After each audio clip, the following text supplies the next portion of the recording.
follow my new video blog YouTube channel with my girlfriend Nicole called Adventures with Jake and Nicole. And you guys can travel with us on our upcoming wolfing trip. We're gonna be farming everywhere.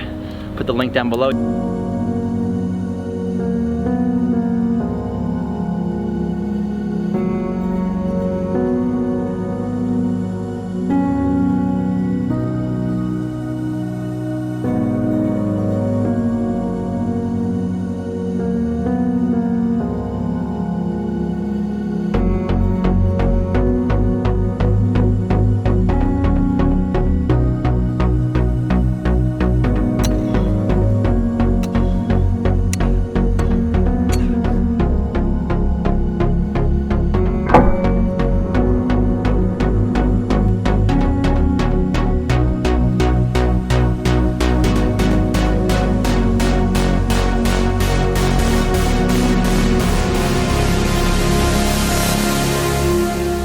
Hey guys, it's Jake Mace, the vegan athlete. I'm driving here across town in the Phoenix area to my friend Shamus O'Leary's place, and we're gonna plant a fruit tree with him on his property, and in doing so, show you guys how to properly plant out a fruit tree. I'm also gonna be releasing pretty soon a vegan athlete fitness challenge where I'm gonna be trying to get my butt back into shape over the course of a month.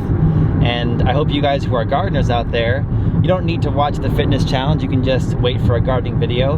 And those people who want to know more about staying in shape and a vegan diet and gardening to provide food for that diet, hope you guys will enjoy the 30-day fitness challenge. I'm looking to get back into shape, and making videos about my progress is very motivating and inspiring for me. Hopefully it'll teach you guys a thing or two. I have another YouTube channel where I do a lot of martial arts, Tai Chi, meditation, things like that, and oftentimes when I'm doing a workout video on my other channel, I'll talk about what to drink or what to eat as a pre-workout before you exercise. And gardening is kind of the same thing as a workout. You know, you're gonna go and deal with soil, you're gonna dig holes, you're gonna plant new plants and weed. It's very physical. Gardening is very good for the soul, but it's very tough on the body. And I treat gardening just like I treat fitness, going to the gym. I always want to eat or drink something as a pre-workout before I go into my gardening projects of the day.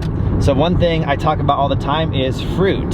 You guys don't need all these fluorescent colored energy drinks that have all these chemicals and all this other stuff in them. You just need a nice good piece of fruit. So I have some oranges, bananas, dates, maybe an apple. And if you guys follow my journey, starting in May, my girlfriend Nicole and I will be traveling and gardening and volunteering on farms throughout the world. But we also will be building our own garden very soon. And when we do so, I definitely want my next garden I'm gonna create with Nicole to be in a climate where I can grow a lot of different kinds of apples. This one is so delicious, called an Opel Apple. I'm not yet at a point in my life where I'm growing 100% of my own food. I do love to eat the food that grows out of my own local garden, but also from the farmer's market, from local farmers who grow it here in my area. But I'm also just a normal guy who loves to eat and drink a wide variety of things as long as they're vegan. And before I was vegan, before I was health conscious, I used to always drink energy drinks, or even sometimes creatine back when I was a teenager, trying to get myself all jacked up with energy. And I still enjoy drinks like that today, but I don't want to put unhealthy stuff in my system. So as we're heading to Shamus's place to plant this fruit tree, in addition to the apple that I'm eating and I'm fueling my body with, I'm also grabbing one of these new organic drinks I found called For Purpose Energy.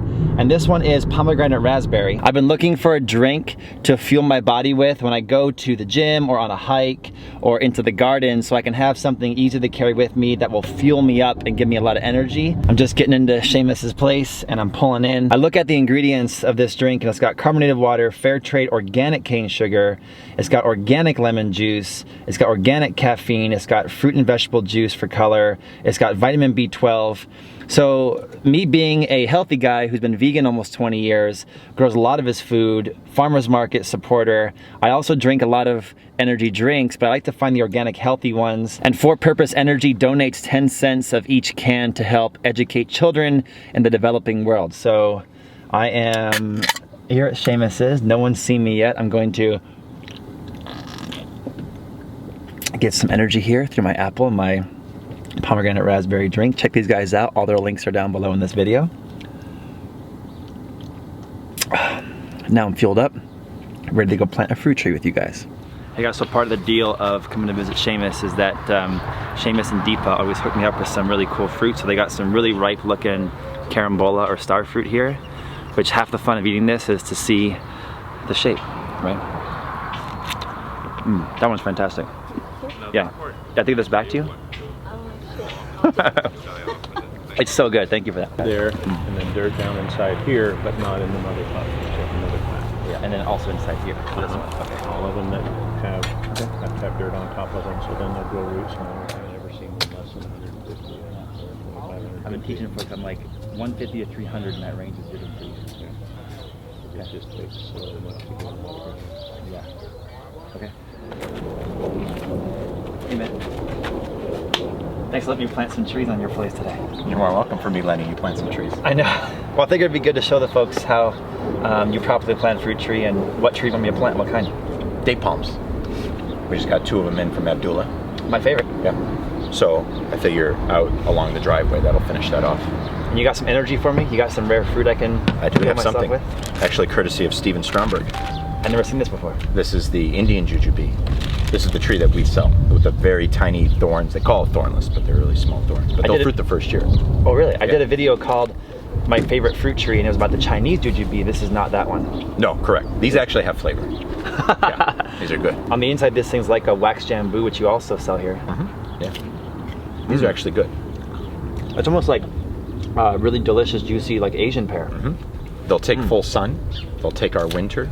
They'll fruit the first summer. These small 3-gallon trees will have 50 to 100 fruit on them in September. So the Indian Jujube. Correct. Well, let's do another video that I'll link to down below where you can go show us the tree.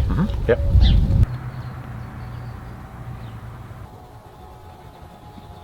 Alright guys, I'm really excited to be planting this fruit tree with you guys today. Talking to my friend Shamus with greenlifebyShamuso'Leary.com, and he has some incredible fruit trees to plant that I'm super excited about because of all the fruit trees I planted, I do like certain ones other than others. And my all-time favorite for this area of the country, of the world, the desert, Phoenix area, is date palms.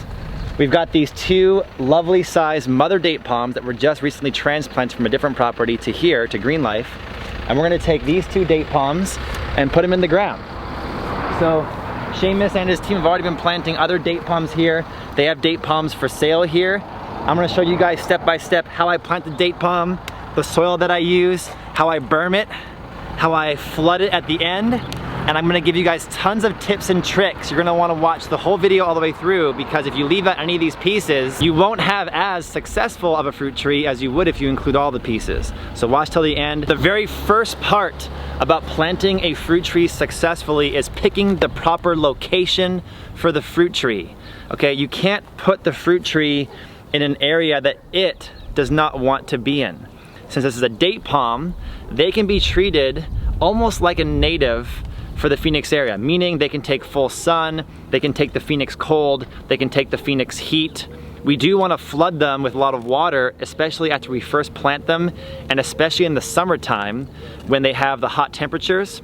And I'll talk about all of that coming up in this video. And so we chose this location right here where the tree has plenty of room to bush out and become big, lots of sun exposure, and aesthetically, Shamus and his team wants to create this row of date palms that will look really nice here at Green Life. You guys might have a fruit tree that needs more heat, or a fruit tree that needs more moisture, or one that needs more cold, or one that needs more sun, or needs more shade. You have to know your property, know where every microclimate is in your property, and plant the fruit tree accordingly depending on what corner of your yard you're gonna plant in and what fruit tree you're planting. And the second most important thing is how to dig the hole. So let's dive in right now of how to dig a hole properly.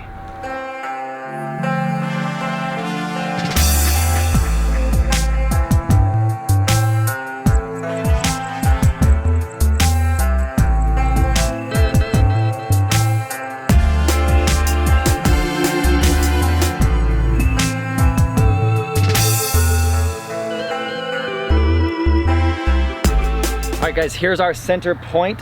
I'm gonna build my hole around this center, and I wanna make the hole about twice the size, about double the size and about double the depth of the current root ball of the fruit tree. So I'm looking at that root ball over there. It's about the size of a beach ball. I'm gonna make it twice the size of a beach ball, twice the depth of a beach ball. But at the end of digging the hole, there's a super crucial, important step that will make you really successful, and it's a secret Jake Mace vegan athlete tip that I found out through the School of Hard Knocks. So digging a hole is not just digging the hole out. There's one tip I'll show you guys at the end of this hole digging process.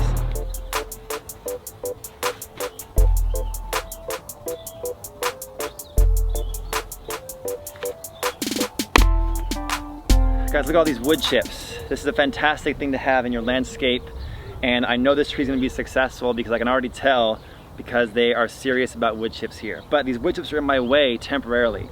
I need a place to put all this dirt. So one place is going to be making a berm, a mound, a donut mound around the hole. The second place, I need to save some of the dirt to put back in the hole with the tree.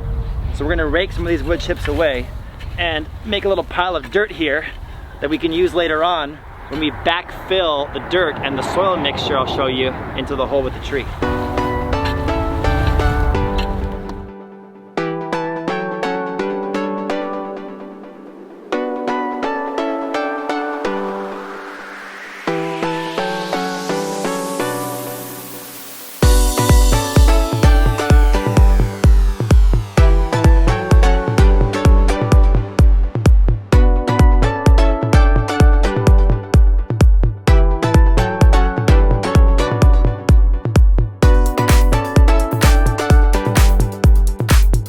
Alright guys, I'm starting my pile of excess dirt that I'm going to use later. And then now I'm going to start to build my berm. And you can see how I'm just making a little donut shaped mound where I know is going to be outside my hole. And for those of you who are wanting to conserve water, this is really important because it's going to keep the water in the root system of your fruit tree. For those of you like Shamus here at Green Life, who has flood irrigation, he still wants to have the berm because he wants to put a hose in here and flood these trees in the summertime when they're in their growth stage, but also right now because they're newly planted. And his flood irrigation water is going to come right up to the edge right here, and that way the roots will soak in that flood irrigation underneath the ground. So let's keep making this berm. And I'll let you guys listen to some cool music and watch me in fast motion on time lapse.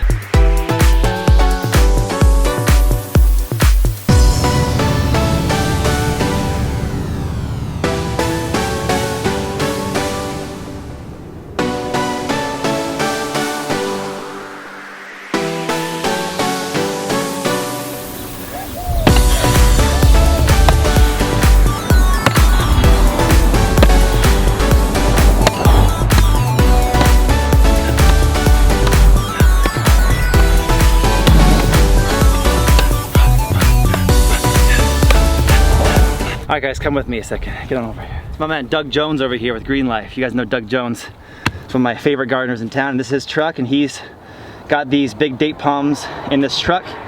They need to be put in the ground before they dry out. So we need to get that size root ball in the ground. So let's go over here and check out. The size looks about right to me, I think. About double the size of that root ball. Now here's the trick that I initially learned probably in like 2010 or 2011 from Shamus, and I've been doing it for all my fruit trees. It's never a good idea just to dig a circular hole in the ground. I always recommend everybody to make the hole kind of chaotic, because you want to give the roots of your fruit tree a lot of pockets to shoot into the earth. I know a lot of you engineers out there want to dig a perfect circle or a perfect square, and you might actually imprison the roots of the fruit tree in the hole forever. They might just start spiraling and wrapping around themselves. So when I got my hole pretty good, as you guys can see down there, I'm gonna take my pick, and you can use either side, whatever one you think is best, and I'm gonna dig it in the sides of the hole, in the bottom of the hole, and I'm gonna make this hole chunky, like my friend Chunk from the Goonies. Okay, we're gonna chunk it up a little bit, chunk it dunk it. So here we go, let's do a few, maybe like 10, 20 hits, and we'll make this hole have some pockets and some caves for those roots to go into.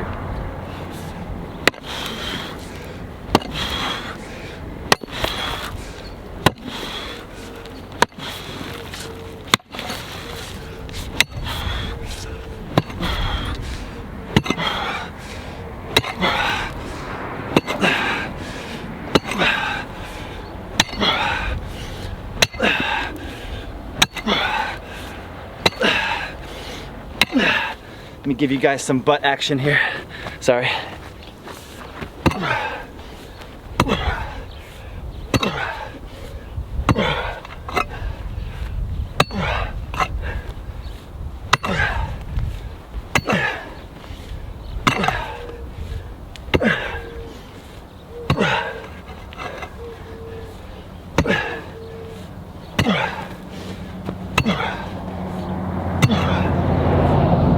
I'm over here right now, of course, planting at Green Life by Shamus O'Leary, and ever since I met Shamus, he's had this really nice soil for fruit trees, and here's a big pile of it. This is the Shamus mix that you guys can get if you guys come over here.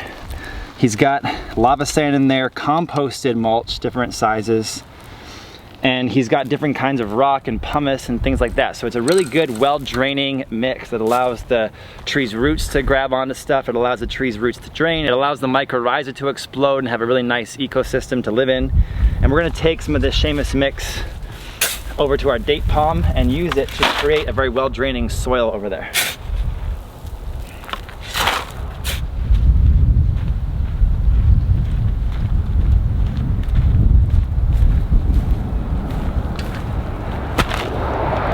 I got some compost here from Shamus O'Leary's that they make here at Green Life. We're gonna pour this in the bottom of our hole, and I always put a couple shovelfuls of compost in the hole with my fruit tree to bring some life to that hole. This is where all the mycorrhiza and all the mycelium's gonna live in, and it's gonna give a lot of nutrients to the tree. So we're gonna reinvigorate this dead earth that was locally made here at Green Life and is got a high quality to it. Next, I'm gonna jumpstart the microbes that are in the soil. So we're gonna take some of this mycorrhizae or mycelium here, the beneficial fungus that bonds with the tree's roots and allows trees and the earth and microbes to share information, to share nutrients across this underground web of beneficial fungus, okay? We're gonna throw some of this stuff down in the bottom of the hole, and then when water hits that, water will be the catalyst that will jumpstart that living soil underneath there. And you don't have to have this, but it's a good, inexpensive way to do something right for your soil and something right for your fruit trees when you first plant them. You might spend about, $1 or $2 per tree on this. Definitely a worthwhile expense. I'm gonna grab some of that Shamus mix that has a lot of that well-draining stuff in it. The other good thing about using the Shamus mix or especially the compost that's made locally is that when you get local compost, the soil is alive and it has all those worm eggs in it and maybe even earthworms in it, red wigglers, whatever kind of worms are in there. And as soon as water hits that thing and the tree's in the ground, those worms love life and they're starting to breed and create a whole orgy down there. So you guys wanna get locally made compost that allows your soil to jumpstart from the very first day you plant that tree. You guys can see my man Doug Jones behind me over there. He's doing one of the steps, which is wrapping the date palm so that the newly planted date palm won't get sunburned while it gets established. So he's killing it over there. He's working hard and doing a good job over there. He's the master. We're gonna go for the worm castings here. These are Green Life, Shamus O'Leary made worm castings. Look at these guys, come in close on this. This looks great. This is like the wheatgrass shot for the plants. Super high nutrients and really nice high quality worm castings. We're gonna throw those in there to bring some nutrients to this hole and for this tree. All right guys, let's talk rock dust. This is gonna be a super crucial part to a successful fruit tree. And this is minerals, okay? So it's like 70 minerals from the Azomite company, the A to Z of minerals, including trace elements. I would definitely maybe wear a mask with this micronized stuff because you don't wanna breathe it in, but I'm gonna be real careful here. This has got 70 or so trace elements and minerals in it that's going to remineralize the soil, and those minerals are the food for the soil web. We need to put those minerals back in there so that all the microbes, all the bugs, all the stuff that's underneath the soil that we don't get to see on a daily basis has nutrients and has the stuff it needs to thrive. And so when you guys are eating apples and oranges and bananas and tomatoes and lettuces and kales from places that grew those foods in soil that was lacking of minerals, that food is lacking in minerals too. And then you're basically eating empty food that looks like a banana but does not perform and does not have the nutrients and vitamins and minerals like a banana should. So putting these minerals back in the soil is gonna make it so that these dates grown from this date palm are the healthiest dates on planet Earth.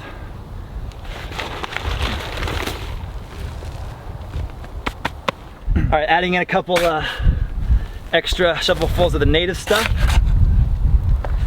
And just like a house that has a strong foundation, now this soil has a strong foundation.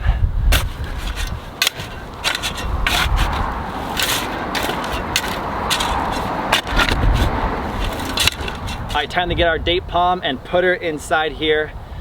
This date palm is pretty big and it might be a job for 3 of us. Too bad I don't have some help. Wait, maybe if I got Jorge and Marky here. Let's lift this thing.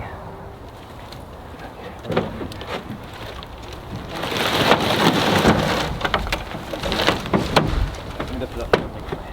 1, 2, 3. Right here. What do you think? There we go. Got it? Yeah. Okay.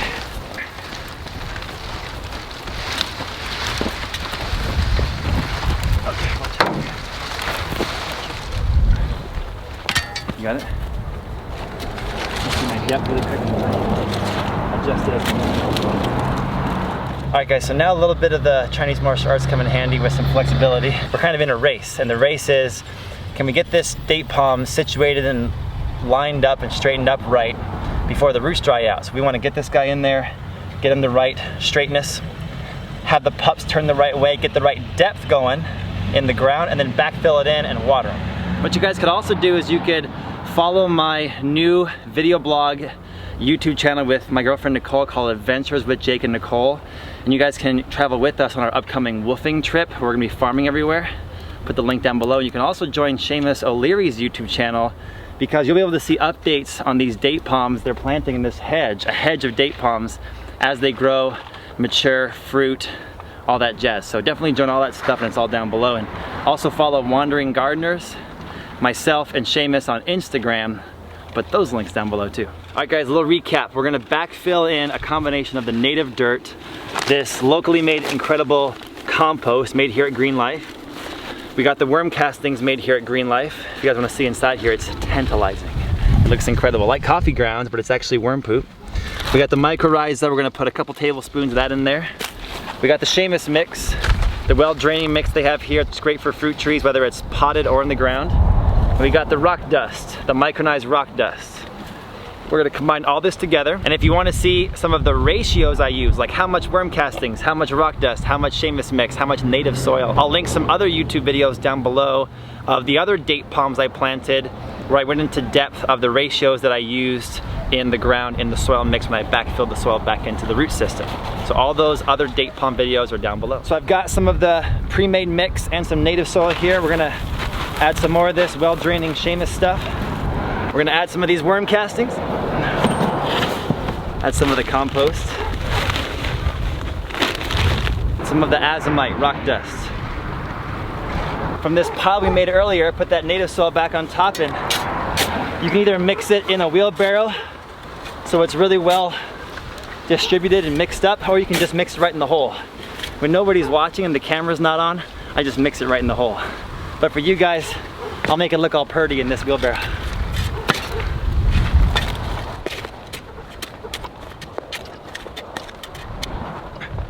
All right guys, so come on in.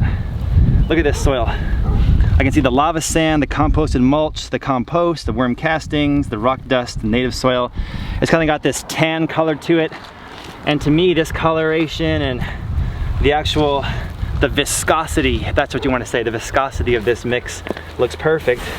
It's what I've used in my other 25 to 30 palms in my original garden you guys watched me build here on YouTube, and now we're going to use it in this palm and see if we have the same success over here at Green Life.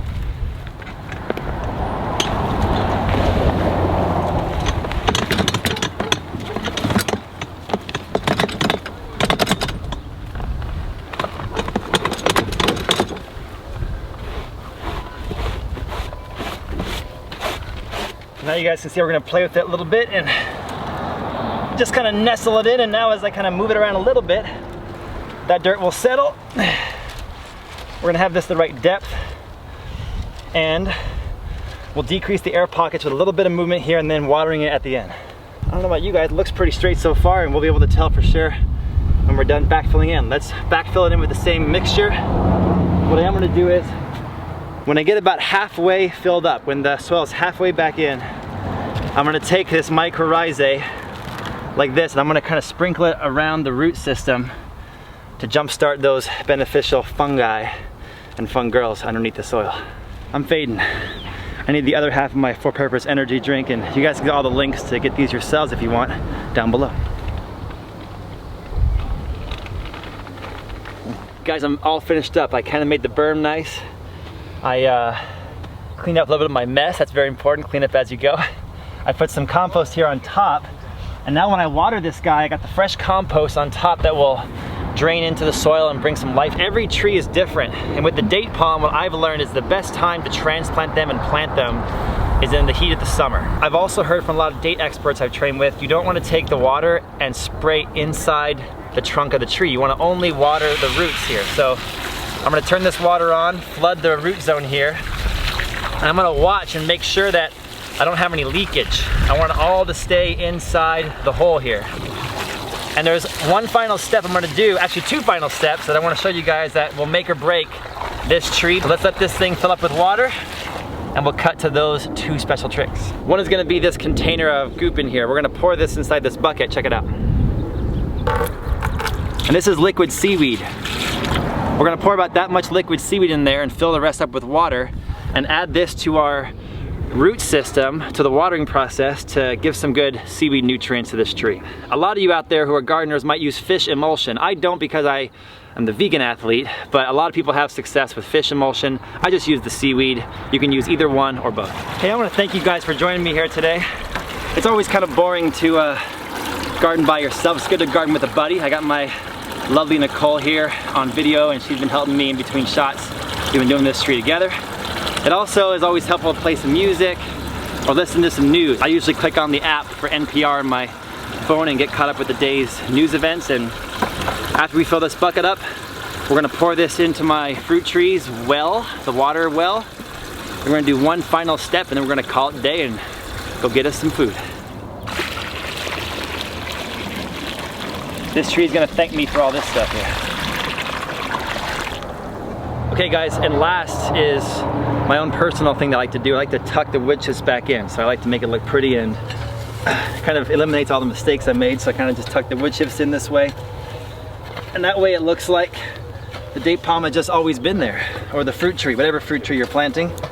Any excess wood chips I have, like right down here, I like to just do a top dressing here on top to keep some of the moisture in. And what about that?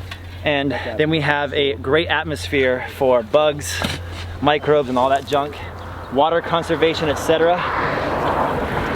What I noticed is these date palms don't need as much mulch as like an avocado or a banana, but they still like it because it keeps it cooler in the summer, warmer in the winter, and keeps the moisture where it belongs in the root system. And date palms, you know, thrive in the Coachella Valley, where it's super blisteringly hot and very dry.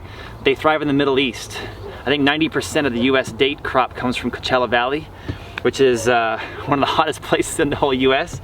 So date palms love it wet down below and dry up top. And every fruit tree has its little specifications like that. So when you guys are planting your fruit tree, plant with this mix, but with a grain of salt, you know, make sure that you guys are doing those little customizations to fit the fruit tree that you're planting. And then what we're gonna do is we're gonna come over here and show you guys one more thing we'll do to this palm. In the past, I've done this with all my date palms, which is wrap some kind of fabric around them to protect them from getting sunburned and getting stressed out from the sun. They were just newly planted. They were ripped out of the earth. They don't have the strength they need to protect themselves right away. So we're gonna like take some burlap, or in this case, some craft butcher paper, and just protect the tree from sunburn. Then once it's had about, I don't know, 6 months in the ground, you can take it off, because that's enough time that the roots have reestablished themselves. So a great thing to do. This is just some materials they had laying around here, but I always use usually some burlap and some string. I'm out of Arizona. Thank you. I planted you one date palm, and so my thumbprint will be left here, as long as you guys don't dig it up and replant it again. Okay, gotcha. So it'd be cool if people can follow you on YouTube and your Instagram and your Facebook, and they could see the progress of these palms and how they grow. And I was talking to Doug Jones, who you guys are working together now, and he was saying how he's even heard of how to air layer date palms and how to actually lay them down flat and get pups to grow out of the mother if they lays down. So there's a lot of cool things you can do with these guys in addition to harvesting the fruit. Yep. Now, one thing I was gonna say is, think about one date palm producing 300 pounds of dates a year. Let's say minimum 10 bucks a pound. You got a $3,000 a year tree every year reliably. As soon as you buy a new place, throw 10 trees in the ground. It's $30,000. And in 5, 6, 7 years time, the trees are making the mortgage payment. And worm castings, compost, the rock dust, the seaweed / fish emulsion, and the Shamus mix. You got it all here. Yes, everything. Most of our amendments we make on site, and the few that we don't, we buy from the higher end companies such as Neptune's Harvest, Seaweed, or Mycorrhiza, and all that business. And folks who are not in Arizona, how do they get some of this stuff from you? Green Life by ShamusO'Leary.com. We just started offering mail order service for our amendments, and then a few of our trees as well too, like the ripe avocados and a few of the mangoes. And you'll have that listed on your site soon. Yeah. Okay. Thanks guys for joining us. Plant the tree exactly the way we did it today, and you'll have success like my man Shamus does and like I've had in the past. You guys go vegan and grow your food at home, and we'll see you guys back here for the next lesson.